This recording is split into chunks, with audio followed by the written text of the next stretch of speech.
tous, bienvenue dans ce podcast numéro 6. Alors, moi c'est Mélissa, vous pouvez me retrouver sur Instagram du nom de Mel et ses loisirs comme la chaîne YouTube, sur Ravelry Mel 37350, sur Vinted Mel 37320. Je vous mets tout ici, voilà. Et j'ai une très bonne nouvelle, aujourd'hui c'est la dernière fois que vous me voyez dans ce décor, la prochaine fois ce sera dans un autre décor. Je vous laisserai découvrir mon chez moi et puis c'est tout.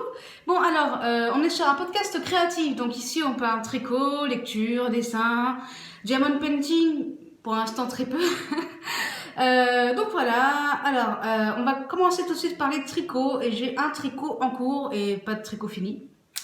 Voilà, alors je sais pas si vous vous rappelez le tricot que je vous ai montré dans l'épisode numéro 4, le Stargate Pullover qui n'avait pas avancé. D'ailleurs je ne vous ai pas montré dans le numéro 5 parce que vraiment ça n'avait pas avancé, donc j'ai pas trouvé intéressant de vous le montrer. Donc si vous avez vu le numéro 4, vous savez à peu près où j'en étais. Au niveau du dos, et tada! Évidemment, il y a une saleté dessus, tac, on enlève tout, on fout tout par terre, évidemment. J'ai fini le dos, je suis trop contente. Donc, comme vous pouvez le voir, ça va peut-être être un peu juste.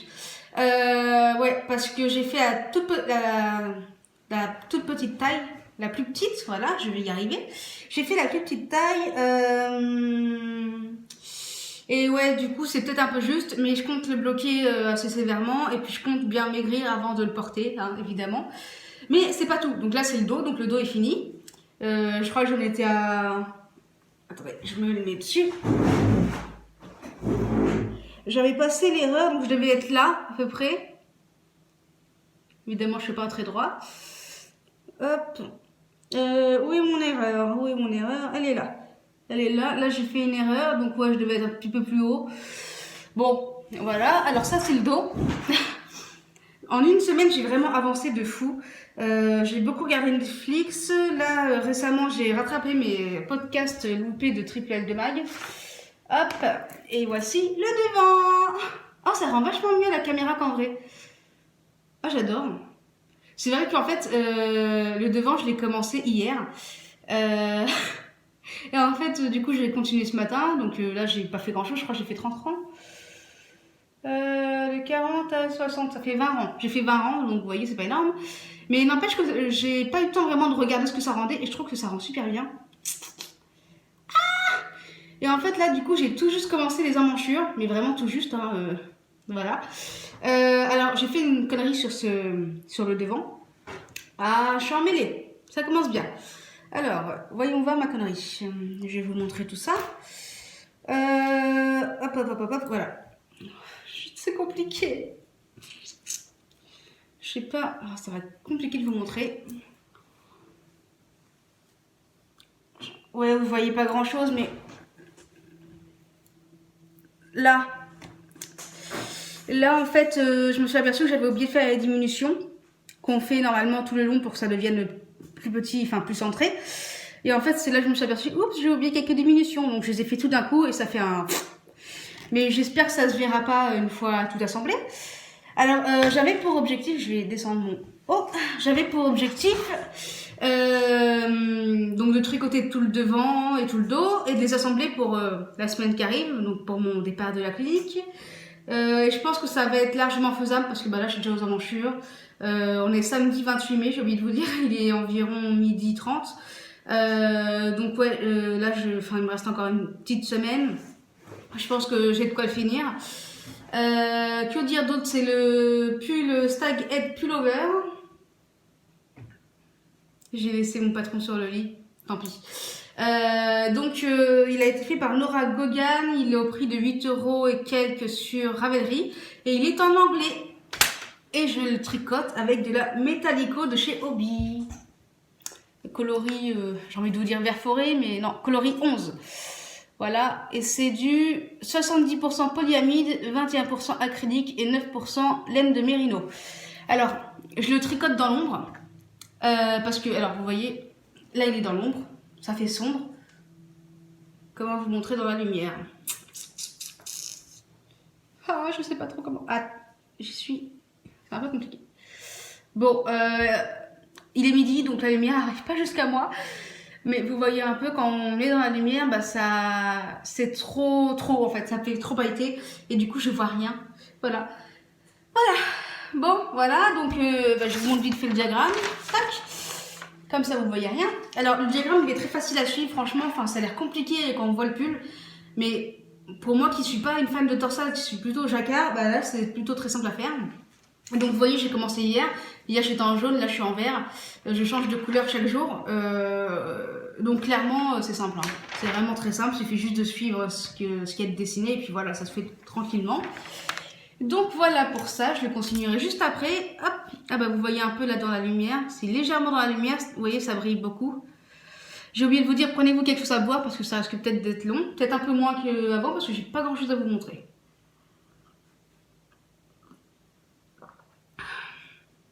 Pour moi, c'est du thé. Oh, il y a une petite bébête. Elle est morte, mais voilà quoi.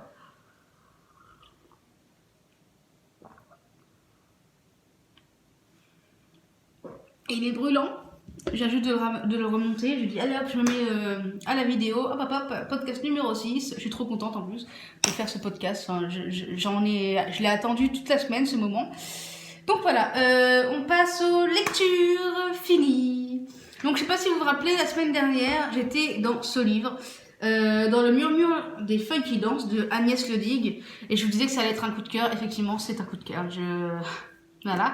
Et je vous disais, après ce livre-là, comme on sera fin du mois, je lirai pas d'autres livres. En fait, j'en ai lu un autre en quelques jours. Ça a été pas un coup de cœur, mais presque. Donc déjà, on va parler de celui-là. C'est un coup de cœur. Comment je peux vous résumer ça ? On va parler de plusieurs destins qui vont s'entrecroiser. Donc il y a le destin d'Anaël qui a eu un accident de voiture et qui doit se reconstruire autant physiquement que mentalement. Qui va entamer une correspondance avec Hervé, procureur de la République à Strasbourg. Non mais je lis un petit peu pour voir si je vous spoil rien. Voilà, ils vont avoir un échange épistolaire donc avec des lettres. Ensuite, il y a Thomas qui est menuisier, qui a un petit frère Simon qui est très malade. Et en fait, chacun va se battre contre la fatalité de la vie, en fait, sur comment on continue de se battre quand on a perdu un membre, comment on se fait accepter, comment on continue de se battre après la perte d'un être cher, etc. Et en fait, tous les destins se croisent et genre, j'ai adoré, enfin... Alors, la plume me disait quelque chose, mais en fait, alors je sais pas ma bibliothèque là, mais je crois pas avoir déjà lu de Agnès Ledig. En tout cas, ce qui est sûr, c'est que je vais lire d'autres livres d'elle parce que j'ai vraiment adoré celui-là. Ça va être vraiment un de mes préférés de l'année. Vraiment, je peux que vous le recommander. C'est un livre un peu style Virginie Grimaldi ou comment vous dire. Si, c'est ça, c'est un peu style Virginie Grimaldi. C'est vraiment un livre qui donne envie de vivre en fait, qui donne de l'espoir et waouh quoi. Enfin, je sais pas comment vous dire ça autrement. J'adore. C'est voilà, non. On va passer au suivant. Alors celui-là n'était pas prévu, puis il y a quelque chose, j'ai dit allez, j'ai envie de lire un livre. Et donc j'ai lu ce livre qui a un petit pavé, hein, enfin on dirait, parce que les pages sont fines, mais en vérité il fait 423 pages. C'est quand même un petit pavé, hein. Voilà, alors j'ai eu très peur au début parce que, comment vous montrer? On va vous montrer ça bien, on va essayer en tout cas.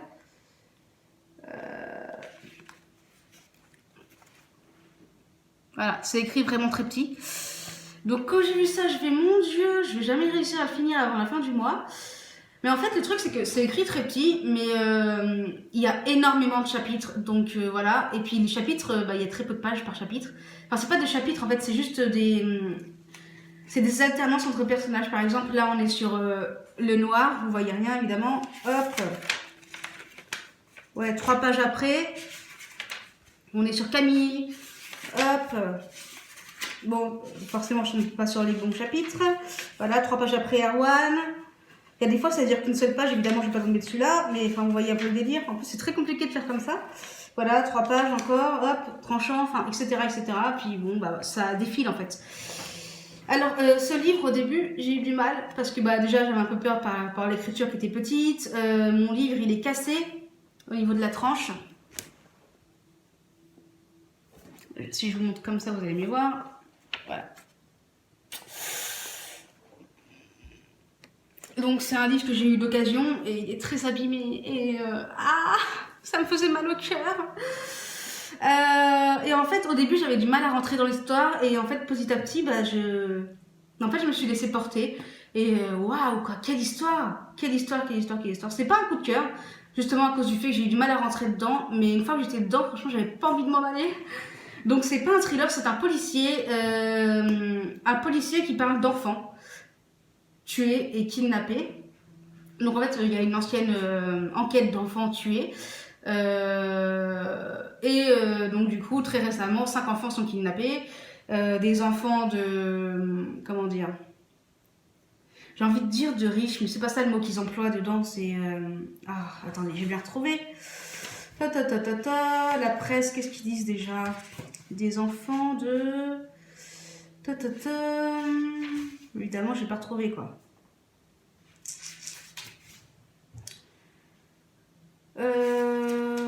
Comment est-ce qu'ils disent ça? Bon, je sais plus, vous verrez bien si vous le lisez. Bref, c'est des enfants de personnes... ils le disent là, il y a un juge, un flic, une avocate, un préfet, enfin voilà, c'est des gens qui défendent d'autres gens, etc. Et donc là, il y a une histoire de procès qui a été truqué et donc des enfants qui sont enlevés pour payer un peu les erreurs de leurs parents. Voilà, donc si vous êtes assez sensible au niveau des enfants, alors moi j'ai pas d'enfants donc ça me dérange pas de lire des histoires comme ça. Il n'y a pas de meurtre entre guillemets, enfin dans le sens où on voit pas quelqu'un tuer un enfant en mode il lui donne plein de coups de poignard et puis il y a du sang partout, etc. Donc c'est pas ça. On nous parle de meurtre d'enfants dans telles conditions, mais là les 5 enfants qui sont kidnappés, ça va en fait. Enfin il n'y a pas de message gore, il n'y a rien en fait, donc ça va. Attendez parce qu'il y a un bout d'étiquette qui est collé, j'aime pas ça. Donc alors voilà, donc c'est un livre, j'ai beaucoup aimé, vraiment. En plus justement c'est ça que j'ai oublié avant de commencer la vidéo, mais c'est pas grave. Le titre, Quand les anges tombent, donc c'est Jacques-Olivier Bosco qui a écrit ça, il me faisait penser au livre de Charlotte Bousquet. Alors là c'est Quand les anges tombent, et il me semble que Charlotte Bousquet c'est Quand tombent les anges qu'elle a écrit. Je vais vous dire ça tout de suite. Hop. Oui, ça c'est mon petit cahier où j'écris tout et je l'ai lu il n'y a pas longtemps en plus. C'était à quel moment?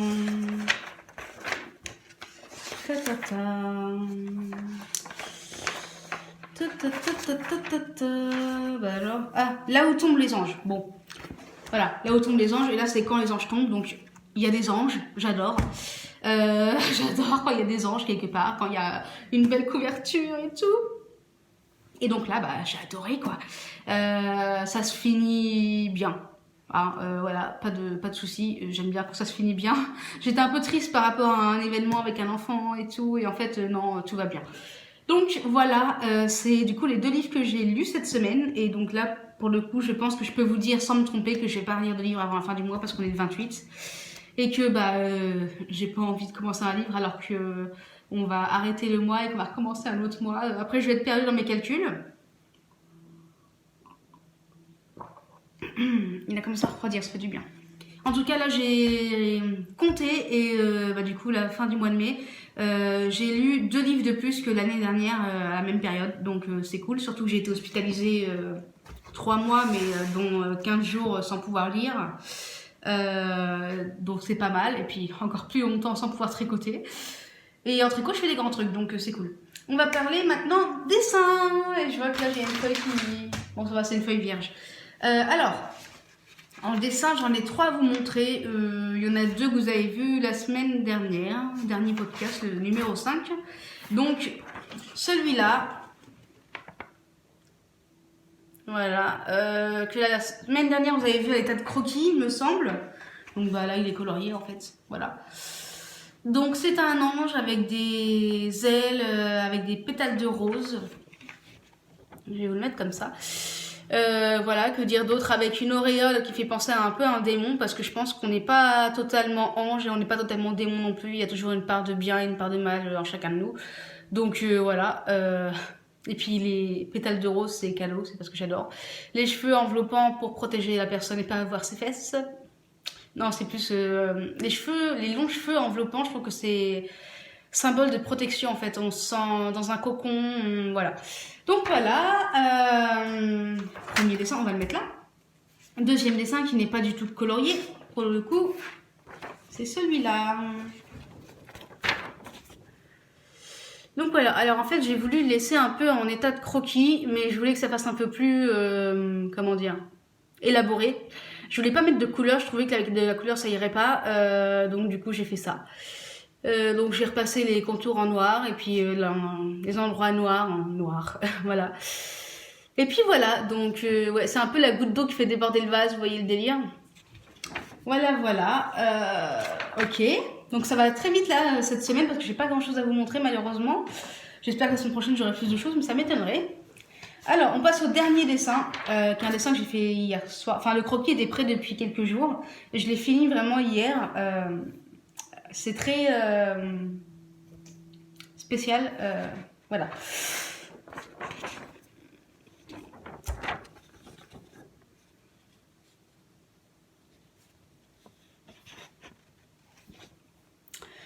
Voilà, donc l'image parle d'elle-même en fait. Hein. C'est une femme qui est très colorée, très par sa robe on peut dire qu'elle est joyeuse, qu'elle est bref quoi, elle est colorée, mais en fait elle a des démons et elle les accepte quoi. Mais il y a quand même une petite larme parce que bon ça fait mal quand même les démons, mais en même temps ça fait partie de chacun de nous et voilà.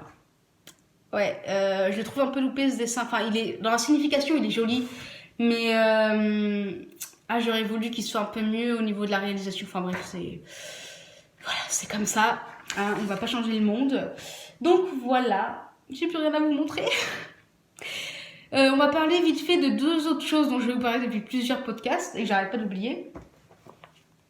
Les mots mêlés que je fais pendant les salles d'attente. Parce qu'en fait, ici à l'hôpital, je suis amenée à beaucoup patienter dans les salles d'attente pour tel médecin et je dois aller voir tous les jours. Heureusement, ça va être la dernière semaine. Alléluia. Donc ouais, donc avant, même encore maintenant, je fais ça. Des mots mêlés. Donc attendez, je trouve une page, je ne l'ai pas encore remplie. Hop. Voilà, vous savez comment ça se présente. Hein. Oh là là. Ouais. Attendez. Là, on verra peut-être mieux. Voilà. Donc en fait, oui, on cherche des mots et tout. Enfin, en vérité, on cherche des mots dans une grille pour ensuite les mots qui sont pas surlignés pour le coup. Enfin, les lettres qui sont pas surlignées, on les assemble pour faire un mot. Alors moi, j'en ai rien à faire du mot qui est là. Moi, ce qui m'intéresse, c'est de trouver les mots dans la grille parce que le reste, j'en ai rien à faire. Je sais pas si on peut voir en fait. Voilà, clairement. Hop, il y a là. Voilà, là. Alors attendez, je cherche pour vous montrer. Ouais, donc là on peut voir, du coup j'ai trouvé les mots. Ensuite, voilà, les grilles sont pleines, mais les mots, j'ai pas cherché, j'en ai rien à faire. Et en fait, je les cherche dès que j'ai envie, en fait. Voilà, donc en fait, je cherche pas les mots. En fait, le but du livre, pour moi, c'est pas ça. Le but du livre, pour moi, c'est de trouver les mots dans les petites grilles et tout, j'aime bien. Et il y a un nouveau truc que je ne connaissais pas, que ma belle-mère m'a offert, que je vais vous montrer depuis deux podcasts aussi. Casé malin, des mots casés. Alors là c'est plus complexe, donc du coup j'ai pas trop commencé, j'ai un peu plus de mal.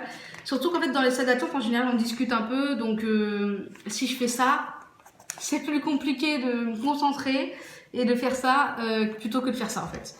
Parce que là il faut que je me concentre, donc j'arrive pas trop à parler, alors que là j'ai pas besoin de me concentrer en fait.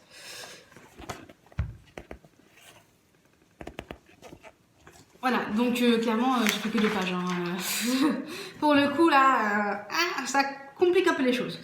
Après, je pense que je vais l'utiliser dans la vie de tous les jours, dans les salles d'attente, je veux dire, de médecins, quand je serai plus à l'hôpital, je veux dire, enfin, chez le médecin traitant, des trucs comme ça, quand tu discutes pas avec les autres patients en général, ouais, je pense que je pourrais le faire. Là, pour le coup, c'est pas le moment. C'est très intéressant parce qu'en fait, il suffit, c'est à peu près la même chose, sauf que là, il y a des listes de mots qu'il faut réussir à caser dans cette grille qui est vierge. Il y a juste quelques mots qui sont mis en rouge là pour nous aider un petit peu. Et en fait, il faut compter le nombre de cases. Donc là, par exemple, on a 12, il y a marqué 12 parce que il y a 12 lettres. Donc il faut trouver 12 cases, par exemple comme ça ou comme ça. Et puis dès qu'on trouve 12 cases, on sait que c'est ce mot-là et puis on l'écrit. Et puis voilà. Voilà. Donc pour l'instant, j'ai un peu plus de mal. Et on est à la fin du podcast. Déjà, moi qui avais hâte, ça a duré que 20 minutes. Donc voilà, écoutez, j'étais très contente de vous parler.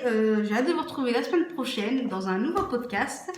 N'hésitez pas à liker, vous abonner. Désolée, je tape un peu sur mon diamond painting, les diamants hip-hop. J'aime pas ça. En plus, je l'avance pas, le pauvre. Bref, n'hésitez pas à liker, à vous abonner, à commenter aussi. Désolée, je vous ai pas montré trop de trucs cette semaine. Parce que j'avance sur un seul projet, donc je peux pas faire trop de trucs en même temps. Je peux pas vous promettre de rester monoprojet parce que du coup là j'ai vite arrivé à la fin, je pense. Donc il est possible que je commence des chaussettes parce que j'ai que de la laine pour faire des chaussettes pour l'instant. Et comme je pars vendredi, donc dans une semaine, je vais pas faire autre chose. Hein. On verra. Je vous promets rien. On verra. Je viens de cracher. Tout va bien. On verra. Donc je vous promets rien. J'espère que j'aurai plus de choses à vous montrer quand même la semaine prochaine. Je pense pouvoir me retenir de lire. Voilà, et puis à la semaine prochaine pour le podcast numéro 7 dans un autre décor. Et puis à bientôt!